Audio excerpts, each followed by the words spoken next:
মাত্র ৪৫ দিনে ফলনের জন্য আমরা কেমন চারাগুলা ডেলিভারি করতেছি আর চারার মূল বৈশিষ্ট্যগুলো কিভাবে আপনি চারাগুলা বুঝতে পারবেন, আর চারার মাতৃগাছের বয়সটা কেমন থাকতে হবে বা জমিটা কিভাবে রাখতে হবে, যাবতীয় সকল কিছু নিয়ে থাকছে আমাদের আজকের ভিডিওটা। তাই নতুন হয়ে থাকলে পাশে থাকবেন। দেশ ও দেশের বাইরে থেকে যে বা যারা আমাদের আজকের ভিডিওটি দেখছেন সকলকে জানাই আন্তরিক শুভেচ্ছা ও অভিনন্দন। প্রিয় দর্শক, দেখতে পাচ্ছেন লতিরাজ চ্যানেলের পক্ষ থেকে আজকে সরাসরি বেশ কিছু চারা আমরা ডেলিভারি করতেছি, যেটা একেবারে মাঠ থেকেই।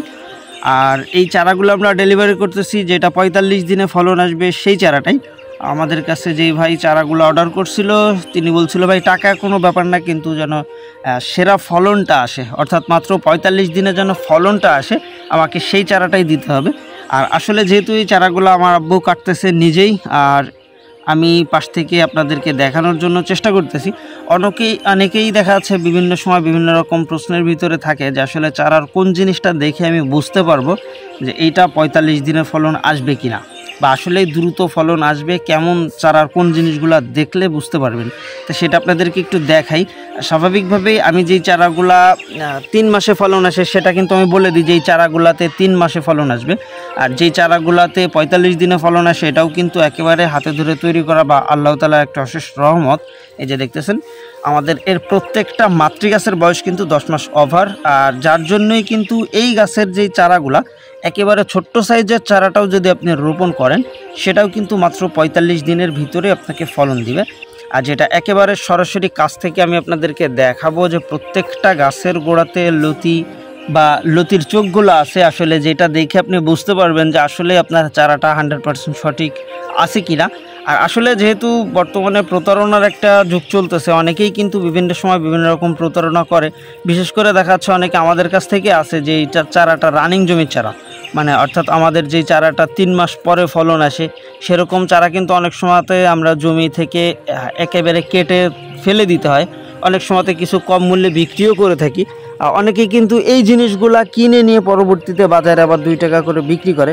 তো অবশ্যই আপনারা যারা চারা সংগ্রহ করবেন সরাসরি চেষ্টা করবেন চাষির কাছ থেকেই চারাগুলা সংগ্রহ করার জন্য, মানে যে সরাসরি নিজের চাষের সাথে সম্পৃক্ত বা চাষ করে সেরকম জায়গা থেকে। আর 100% পুরাতন জমির চারা কিনা এই জিনিসটা দেখে শুনে তারপরে সংগ্রহ করার চেষ্টা করবেন, তাহলে কিন্তু মূলত বেটার ফলনটা আপনি এখান থেকে পেতে পারেন। আর অনেকে প্রশ্ন করে ভাই এটা রোপণের উপযুক্ত সময়টা কখন? তার লতিকচু চাষের জন্য একেবারে সেরা সময়টা যদি আপনাকে জানতে হয় সেটা হলো নভেম্বর, ডিসেম্বর আর জুন, জুলাই। এই 2টা সময়তেই কিন্তু সবথেকে বেশি পরিমাণে চাষ করা হয়, কারণ এই 2টা সময় চারা রোপণ করলে এর থেকে যে আউটপুটটা আসে, অর্থাৎ এর যে ফলনটা সেটা বাজার মূল্যটা ভালো থাকে। তারপরে এর যে কস্টিংটা, আপনার জমিতে পানি দিয়ে রাখা বা জমিতে রসালো ভাব রাখা, সেই জিনিসগুলো সহজ হওয়ার কারণেই কিন্তু এই 2টা সময় আমরা সিজন হিসেবে ধরে রাখি। আর অনেকেই যে চারাগুলা দেখতে চাইছিলেন আমি আপনাদেরকে দেখাই একেবারে কাছ থেকে। আমাদের বেশ কিছু চারা কেটে এখানে জমা করা আছে, আর সরাসরি যেহেতু আজকে ডেলিভারি হচ্ছে আর একেবারে মাঠ থেকে আপনাদেরকে আমি কাছ থেকে দেখানোর জন্য একটু চেষ্টা করি। তা যারা আছেন এই ধরনের চাষটা করতে যাচ্ছেন বা ছায়াযুক্ত জমি বা নিচুযুক্ত জমি, কী ধরনের ফসলটা চাষ করবে এরকম প্রশ্নের ভিতরে আছেন, এই যে দেখতে পাচ্ছেন এই চারাগুলো কিন্তু আপনারা চাইলেই সংগ্রহ করতে পারেন, যেটা মাত্র 2 টাকা পিসে আমরা বিক্রি করতেছি। আর সুন্দরবন কুরিয়ারের মাধ্যমে সারা বাংলাদেশে ডেলিভারি কার্যক্রমগুলো অব্যাহত আছে। দেখেন একেবারে ছোট্ট গাছটাও যদি আপনি দেখেন সেইটারও গোড়া থেকে 2-3টা লতি আপনি দেখতে পারবেন।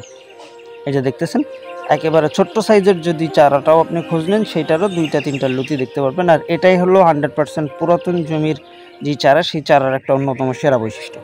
তো প্রিয় দর্শক, এই ছিল মূলত আমাদের আজকের ভিডিওটা। সবাই ভালো থাকবেন, সুস্থ থাকবেন, আল্লাহ হাফেজ।